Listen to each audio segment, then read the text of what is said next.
Hello everyone, কি অবস্থা সবার? আশা করি সবাই ভালো আছেন। তো ইন্ডিয়াতে 2026 সেশনের অ্যাডমিশন কিন্তু অলরেডি শুরু হয়ে গেছে। আর আপনারা যারা 2025 সালে এইচএসসি দিয়েছেন, তো তাদের কিন্তু অনেকেরই অ্যাডমিশন শেষ হয়ে গেছে। গুচ্ছবাদে প্রায় সব ইউনিভার্সিটি অ্যাডমিশনই শেষ। তো আপনারা অনেকেই হয়তো আপনাদের পছন্দের ইউনিভার্সিটিতে চান্স পেয়েছেন, অনেকে পাননি। আবার অনেকে হয়তো ইউনিভার্সিটিতে চান্স পেয়েছেন কিন্তু পছন্দের সাবজেক্ট পাননি। তো যেটাই হোক না কেন, আহ, ইন্ডিয়াতে অ্যাডমিশনের সুযোগ যেটা ছিল সেটা কিন্তু অবশ্যই এখনো আছে, এবং আপনাদের 2026 সালের অ্যাডমিশন সেশন শুরু হয়ে গেছে এবং অনেকেই অ্যাডমিশন নিচ্ছে এবং ভিসা নিয়ে ইন্ডিয়াতে এসে পড়াশোনা শুরু করে দিচ্ছে। ওকে, এখন চলেন ইন্ডিয়ান ইউনিভার্সিটিস গুলা এবং এদের যে ফ্যাসিলিটি গুলো এরা দেয় সেগুলো নিয়ে কিছু আলোচনা করি আমরা। যেমন আপনারা অনেকেই হয়তো এটা সম্পর্কে জানেন না, অনেকে হয়তো জানেন যে ইন্ডিয়ার যে টপ র্যাঙ্ক প্রাইভেট ইউনিভার্সিটি গুলো আছে এদের কিন্তু ব্যাচেলারে 2x2 এক্সচেঞ্জ প্রোগ্রাম অফার করতেছে এরা। জিনিসটা আসলে কি?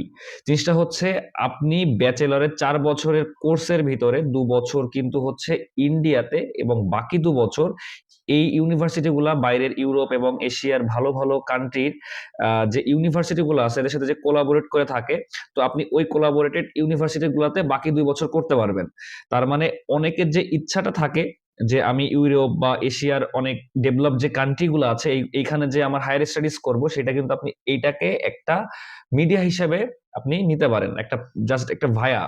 তো আপনি এইটার মাধ্যমে আপনি যখন যাবেন, আপনি 2 বছর ইউনিভার্সিটিতে করলেন, দেন বাকি 2 বছর আপনি ইউনিভার্সিটির থেকে রেফারেন্স নিয়ে সেই ইউনিভার্সিটির যে আপনি কিন্তু ক্রেডিট ট্রান্সফার করে আপনি ওইখানে শেষ করতে পারবেন। সো আপনি ইন্ডিয়াতে আপনার 2 বছর করলেন, আর বাকি 2 বছর আপনি আপনার পছন্দের সাবজেক্ট অনুযায়ী এবং একাডেমিক রেজাল্ট অনুযায়ী আপনি প্রিফারেবল একটা ইউনিভার্সিটিতে যে আপনার ব্যাচেলরটা শেষ করতে পারবেন। আচ্ছা, এবার আসি আপনার ইন্ডিয়াতে অ্যাডমিশন নেওয়ার জন্য কি কি বেসিক ডকুমেন্টস এর প্রয়োজন হবে। সেটা হচ্ছে আপনার পাসপোর্ট, আপনার আইডি কার্ড, আপনার এসএসসি ট্রান্সক্রিপ্ট বা মার্কশিট এবং এইচএসসি ট্রান্সক্রিপ্ট বা মার্কশিট। এছাড়াও যে অ্যাডমিশন ফুল প্রসিডিওর আছে, এটা নিয়ে আমরা আলাদা একটা ভিডিও বানাবো। ভিডিওটা অনেক লেন্দি হবে। সেটা হচ্ছে আমরা একদম আপনি কিভাবে অফার লেটার ইস্যু করা থেকে শুরু করে অ্যাডমিশন কনফার্ম থেকে শুরু করে আপনার ভিসা অ্যাপ্লিকেশন থেকে শুরু করে ভিসা পাওয়া পর্যন্ত এবং ভিসা পাওয়ার পরে কিভাবে আসবেন, যেটা আমরা গাইডলাইন দিয়ে একটা প্রপার ভিডিও বানাবো। সেটার পরেই আসবে।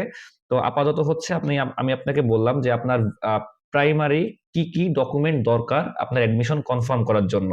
এবার একটা বোনাস অফার ইনফরমেশন দিয়ে ভিডিওটা শেষ করি। আপনারা অনেকেই পারুল ইউনিভার্সিটিতে অ্যাডমিশন নিতে চান এবং অনেকেই অ্যাডমিশন নিচ্ছেন এখন। তো পারুল ইউনিভার্সিটি কিন্তু ইন্ডিয়ার একটা টপ র্যাঙ্ক প্রাইভেট ইউনিভার্সিটি, এবং এরা হচ্ছে 2025 এবং 26 সেশনে যারা অ্যাডমিশন নিচ্ছে, 25 তো অলরেডি শেষ হয়ে গেছে, এবং 26 সেশনে এখন আপনারা যারা অ্যাডমিশন নিবেন তাদের কিন্তু বাংলাদেশ টু পারুল ইউনিভার্সিটি একদম ফ্রি ফ্লাইট টিকিট দিচ্ছে। ওকে, তাহলে আজকে এই পর্যন্তই। দেখা হচ্ছে নেক্সট ভিডিওতে। সবাই ভালো থাকবেন। টাটা।